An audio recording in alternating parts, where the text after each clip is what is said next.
I really don't know who in the right mind thought that isolating people for almost 2 years was a good idea.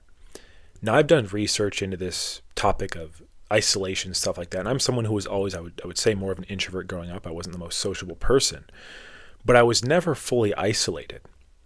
And a lot of the times, what people don't seem to understand are the potential consequences and ramifications of real, pure social isolation.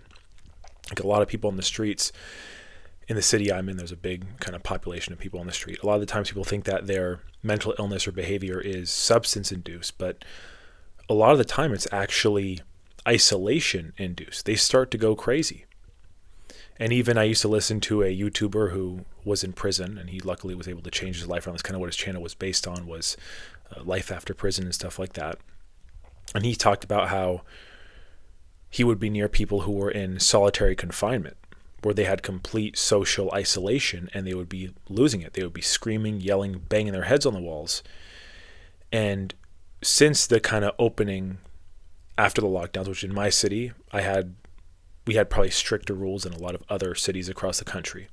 But nonetheless, what I saw after things opened was a world that was almost unrecognizable. And of course, yes, we had social media, we had the internet, which I've touched on in previous videos, but things were exponentially different. It was exponentially harder to meet new people, to find decency and really compassion or any form of care or acknowledgement for one another after these kind of lockdowns. Like there's been many times where I would go to grocery stores and I'd walk down kind of crowded aisles and say, excuse me, and people wouldn't even acknowledge you, wouldn't move, wouldn't say anything. They almost had this kind of 1,000-yard stare to them, like zombies. And I'm not trying to be rude or call people that, but that's kind of what I've been able to derive and notice from these kind of things.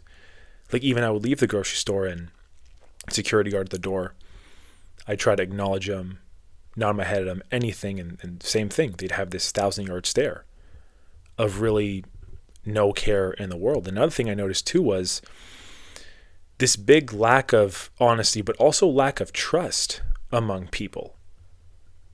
Like now in the area I'm in, and yes, I understand crime is a factor, but you have receipt checkers at the door for people who are leaving, people who are buying their groceries. It was not like that before. You didn't have codes on restrooms. And my issue with that is you shouldn't punish an overwhelming majority of people, meaning most law-abiding people, because of the actions of a few, because of the actions of a very small percentage of people going into the grocery store. It's really an unfortunate thing.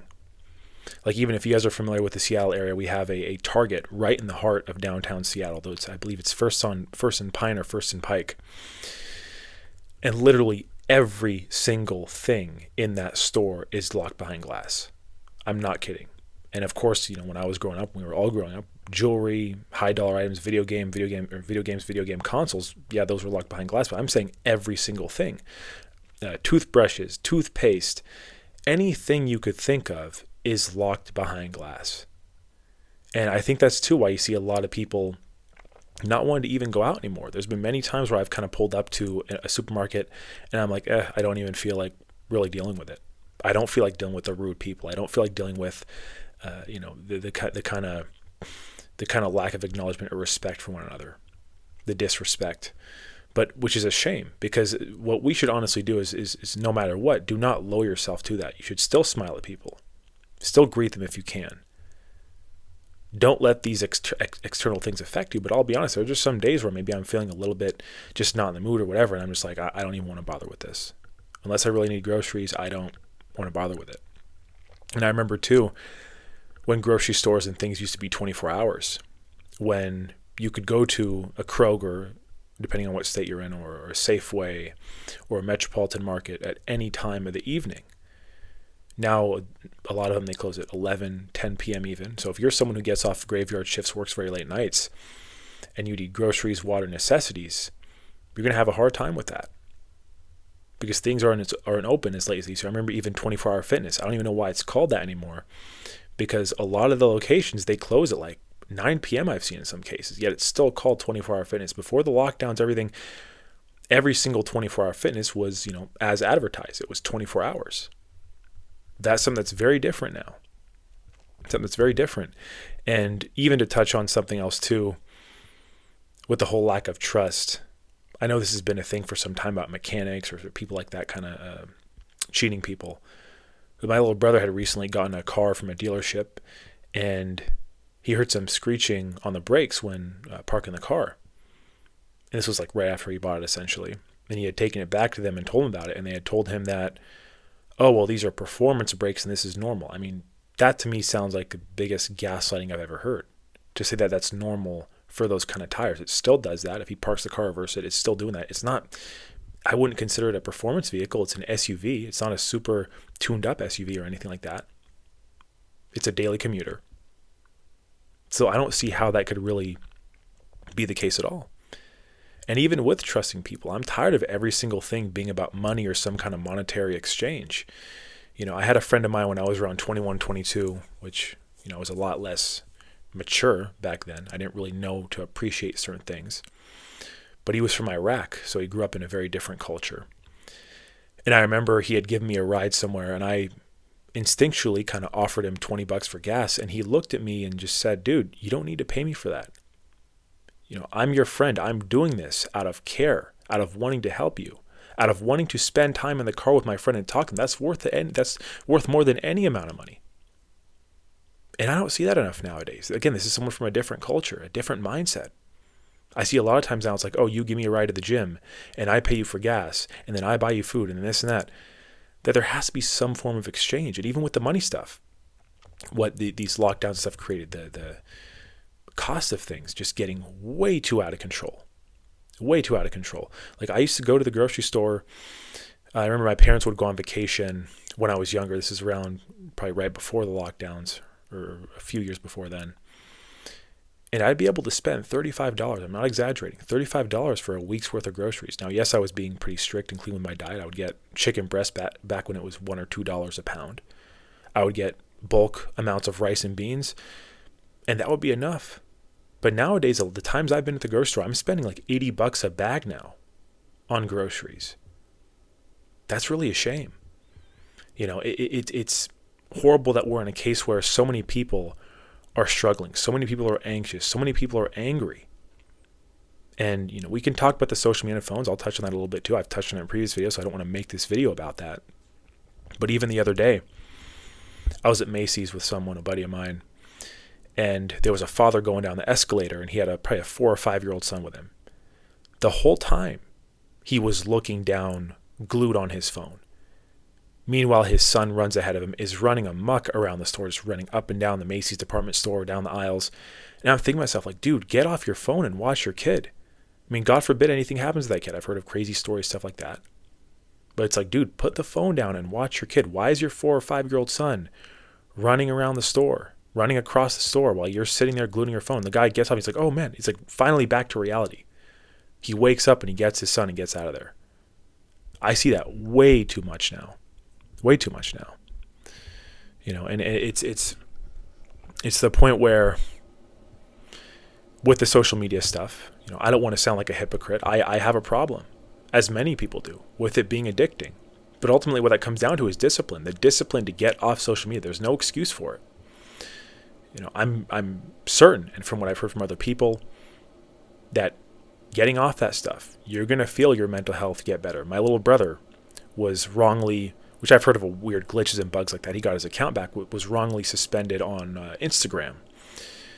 And he almost didn't even want to get back on there. He said he felt so much better being off it, being off the phone. I think even now he's told me that he has notification stuff. He might even have the app deleted. You know, and again, like I said, there's no excuse. The reason why I've had it is because I have a friend of mine across the world who I chat with. I would say he's like family. But there's no reason why I can't just say like, hey dude, let's talk over WhatsApp. We can still talk over Wi-Fi. We don't have to pay for cellular. Let's just talk over WhatsApp. There's no reason to be on there. But that's the thing. It's addicting. And it's almost like they want it to be addicting. You know, it's and even with that, like I said, yes, things weren't perfect before the lockdowns.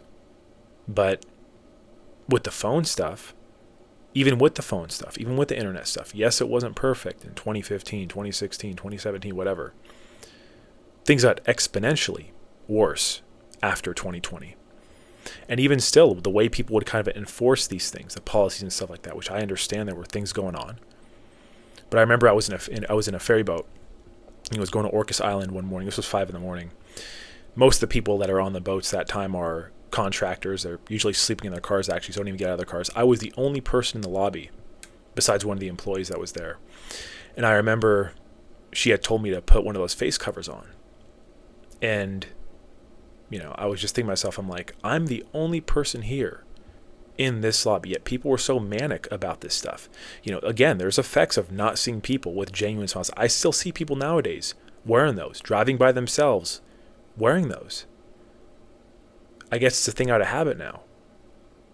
And you can't tell me that that's not going to have some form of ramification, not seeing people's expressions, genuine smiles on their faces.